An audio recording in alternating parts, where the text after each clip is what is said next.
Hello बच्चों, मैं परवीन डागर आज आपके सामने एक विषय के साथ फिर नए विषय के साथ उपस्थित हुई हूँ, जो कि है पदबंध।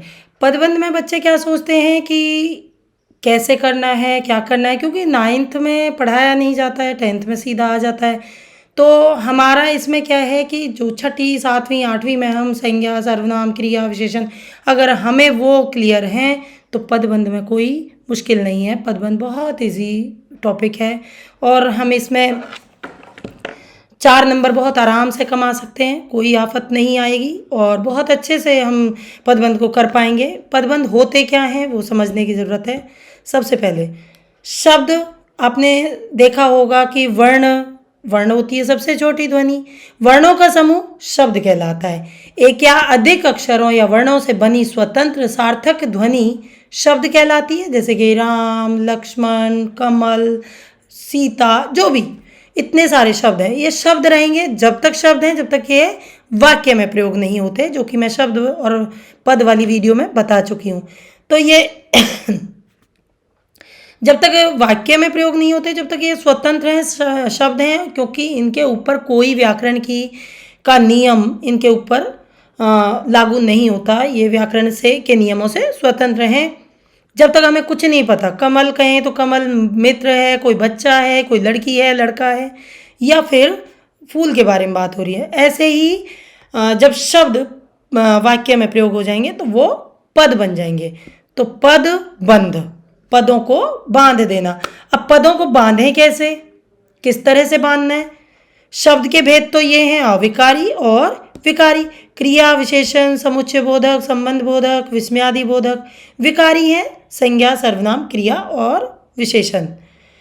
अब पद पर आ जाते हैं। पद जब शब्द वाक्य में प्रयुक्त हो जाते हैं तो वो स्वतंत्र शब्द ना रहकर लिंग, वचन, विशेषण, कारक, संज्ञा, सर्वनाम, जाति, भेद सब में बंध जाते हैं। तो उनके नियमों में बनने के बाद वह पद बन जाता है। जैसे कि राम वनवास को गए। अब राम का पता चल गया, किस राम के बारे में बात हो रही है? जो अयोध्या के राजा थे। अगर कहें कि राम मेरा मित्र है तो एक साधारण राम की बात हो रही है।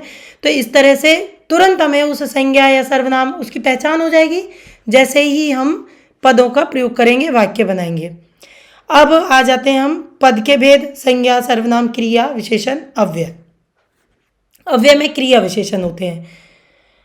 पदबंध क्या होते हैं मैंने अब आपको बताया कि पदबंध समझने की ज़रूरत है। बहुत इजी विषय है, कोई ज़्यादा टफ नहीं है।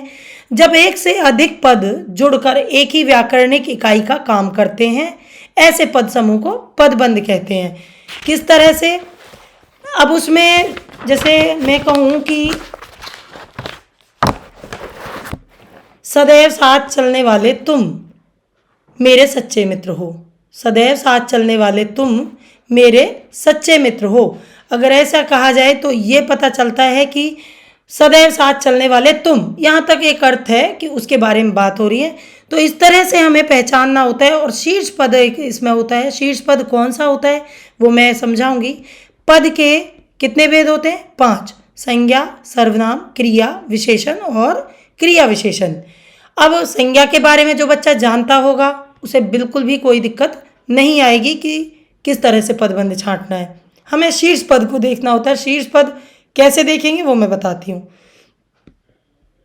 पदबंध का अंतिम पद यदि संज्ञा पद हो और अन्य सभी पद उसी पर आश्रित हों, यानी उसी पर आश्रित होने का मतलब है कि उसके बिना उसका अर्थ स्पष्ट नहीं हो रहा हो, तो वो संज्ञा पदबंध होगा।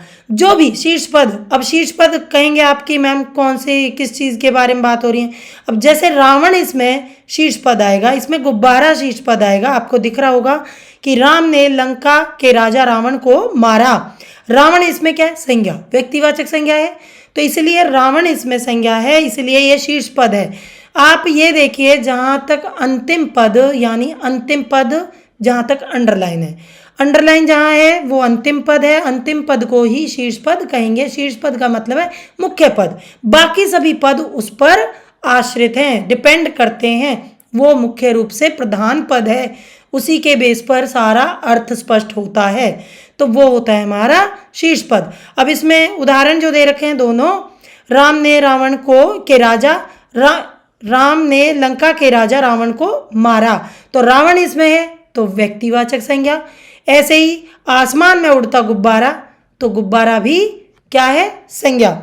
इस तरह से अगर सर्वनाम की बात करूं तो जब एक से अधिक पद एक साथ जुड़कर सर्वनाम का कार्य करें।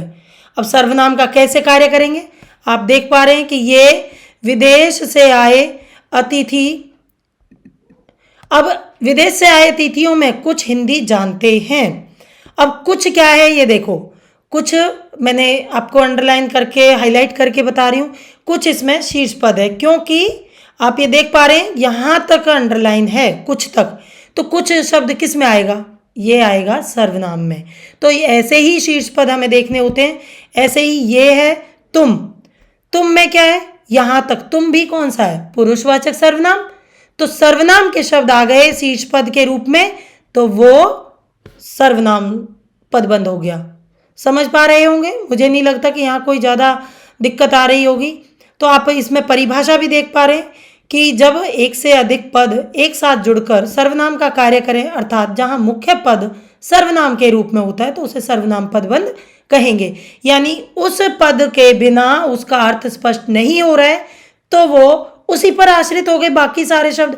अगर मैं कहूँ कि कक्षा में सदा शोर मचाने वाले, अब वाले तक होता, अगर ये इतना होता अंडरलाइन, तो वाले जहाँ शब्द आता है आप आंख बंद करके इसे विशेषण में डालेंगे। विशेषण शब्द किसी की तरफ इशारा करेगा या पर्टिकुलर विशेष रूप से विशेषण जो शब्द हैं उन्हीं को ही अंडरलाइन किया जाएगा। जैसे जब एक से अधिक पद एक साथ जुड़कर विशेषण का कार्य करते हैं, अर्थात जहाँ शीर्ष पद विशेषण हो तो उसे विशेषण पदबंध कहते हैं। जैसे बहुत नेक, ईमानदार तथा परिश्रमी बालक है। मोहन, मोहन के बारे में बात हो रही है, ये संज्ञा है और संज्ञा की विशेषता ही बताने वाले शब्दों को हम विशेषण कहते हैं, संज्ञा या सर्वनाम की विशेषता। तो यहाँ पर संज्ञा दे रखा है, मोहन संज्ञा है, लेकिन ये जो है ये बहुत नेक, ईमानदार तथा परिश्रमी, मोहन की तारीफ हो रही है, मोहन की विशेषता बताई जा रही है। अब इसमें तारीफ ही जरूरी नहीं है, इसमें अवगुण भी आ सकते हैं। जैसे कि हमारा गुणवाचक विशेषण है वो अवगुण भी आते हैं, उसमें दोष भी आते हैं, आकार, स्थिति सब आते हैं, वैसे ही इसमें भी आ सकते हैं। ऐसे ही मुझे 2 किलो पिसी हुई लाल मिर्च चाहिए। अब इसमें पिसी हुई मिर्च के बारे में यहाँ ये संज्ञा पदबंध दे रखा है, मिर्च संज्ञा पदबंध है, इसकी विशेषता बताई जा रही है कि पिसी हुई लाल मिर्च। तो लाल तक है तो आप इसमें संज्ञा नहीं लिख सकते किसी भी हाल में, और ना ही ये सर्वनाम है, ये आप भी जानते हैं कि ये सर्वनाम के अंतर्गत नहीं आता है। हाँ, एक चीज और ध्यान रखें, विशेषण में विशेषण शब्द पदबंध जब होते हैं, जब इस तरह के भी आ सकते हैं कि लंबी सफेद दाढ़ी वाला व्यक्ति अचानक गायब हो गया। ये सेंटेंस अगर मैं बोलती हूँ, देखती हूँ यहाँ पर टाइप तो होगा नहीं, अगर टाइप हो जाता तो मैं आपको दिखा पाती। लंबी सफ़ेद दाढ़ी वाला, यहाँ तक अंडरलाइन है तो आप वाला या वाले या वाली देखते ही विशेषण लिखेंगे और कुछ नहीं, विशेषण पदबंध। ऐसे ही दिन रात मेहनत करने वाले, वाले तक अंडरलाइन है, मजदूरों को 2 वक्त का खाना भी नहीं मिलता। आगे चाहे कुछ भी लिखा है, वाले तक है तो आप उसे विशेषण पदबंध में ही लाएंगे। क्रिया पदबंध, क्रिया तो बहुत आसान है, आराम से आप पहचान सकते हैं। क्रिया पदबंध यानी लास्ट तक अंडरलाइन है। कई बार क्रिया लास्ट तक की बात नहीं, कई बार क्रिया बीच में भी आ जाती है। जैसे कि वह बैठते ही गिर गया, अब बैठते ही कर दिया तो बैठते ही वो क्रिया में आ जाएगा। बीच में भी आ जाती है क्रिया, क्रिया की आपको पहचान होनी चाहिए। एक से अधिक क्रियापदों से बनने वाले क्रिया रूपों को क्रिया पदबंध कहा जाता है। आजकल के विद्यार्थी गाना सुनते सुनते पढ़ते हैं। आजकल के विद्यार्थी तो वीडियो देखते देखते ही पढ़ते हैं, वीडियो देखकर ही पढ़ते हैं, देखकर ही पढ़ते हैं, तो वीडियो देखकर ही पढ़ते हैं, तो पढ़ते हैं पर अंडरलाइन है तो ये क्रिया में आएगा। वह पढ़कर खाना खाकर सो गया, ये आपको पता चल रहा है कि पढ़कर खाना खाकर सो गया, पढ़कर आते ही ये किस में आ जाता है, पूर्वकालिक क्रिया होती है ये। तो इस तरह से कितनी भी, कौन सी भी क्रिया है आपको पूर्वकालिक या कर्म के आधार पर, रचना के आधार पर कुछ नहीं लिखना है, आपको सिर्फ क्रिया लिखना है, क्रिया पदबंध। आप ज़्यादा इसमें अंदर जाएंगे कि मैं संयुक्त क्रिया लिख देता हूँ, मैं प्रेरणार्थक लिख देता हूँ, तो स्पेलिंग एरर होने के चांस है। ऊपर से उसे कोई महत्व भी नहीं दिया जाएगा, आप उल्टा उसमें फंस जाएंगे और गलती कर देंगे। क्रिया विशेषण पदबंध। क्रिया विशेषण पदबंध क्या है? जब कई पदों के योग से ऐसा पदबंध बने जो क्रिया की विशेषता बताए, अर्थात जहां प्रमुख पद क्रिया विशेषण हो, तो वह क्रिया विशेषण कहलाता है। अब क्रिया विशेषण शब्द कौन से होते हैं वो समझने की जरूरत है।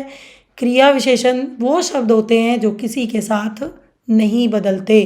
स्त्रीलिंग, पुल्लिंग, एकवचन, बहुवचन, किसी के प्रभाव से जो ना बदलें वो शब्द अव्यय कहलाते हैं। अव्यय का ही पार्ट होता है क्रिया विशेषण।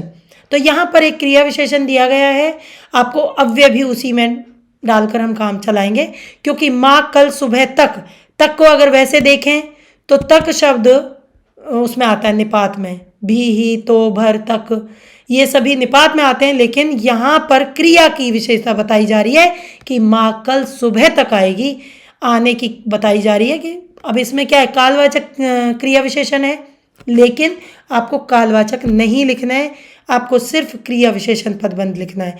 ऐसे ही वह लगभग 5:30 बजे पहुंचा। अब आप अंडरलाइन देख पा रहे हैं, 5 बजे ना तो आता है विशेषण में, ना आता है वो संज्ञा में, ना आता है क्रिया में, ना आता है सर्वनाम में, तो ये क्रिया विशेषण है। आप वह लगभग 5:30 बजे पहुंचा, चाहे वह पहुंचे, चाहे मैं पहुंचूं, चाहे कोई और पहुंचे, बच्चे पहुंचे, बूढ़े पहुंचे, बड़ा पहुंचे, कोई भी पहुंचे, एक वचन बहुवचन का इसमें कोई प्रभाव नहीं पड़ता। इसलिए उन शब्दों को थोड़ा सा ये भी ध्यान करके देख लेना वाक्य में प्रयोग करके, अगर नहीं समझ आ रहा है कि ये किसके अंतर्गत आएगा तो आपको समझ आ जाएगा। आलोचना दबी जबान से की जा रही थी। आलोचना का मतलब है निंदा। निंदा दबी जबान से की जा रही थी। निंदा की जाए, तारीफ की जाए दबी जबान से, दबी जबान से ही रहेगा, चाहे मेरी तारीफ की जाए या आपकी तारीफ की जाए, ये दबी जबान से शब्द इस सब के साथ वैसे ही प्रयोग होगा। यह सूखा बारिश ना होने से हुआ है, तो बारिश ना होने से ये शब्द एक पदबंध है, एक ग्रुप है, शब्द का समूह है, तभी अर्थ स्पष्ट हो रहा है। तो इसलिए दबी जबान से, बारिश ना होने से, भूकंप की वजह से, ये सभी शब्द ना तो संज्ञा में आएंगे, ना क्रिया में, ना विशेषण में, ना सर्वनाम में।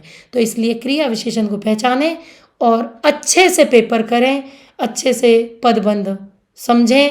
अगर नहीं समझ आता है तो अपना कमेंट मुझे ज़रूर भेजें, मैं कमेंट का आंसर दूंगी। अगर कहीं कोई कमी रह गई है तो इसकी एक वर्कशीट मैं अपलोड कर दूंगी। Thank you.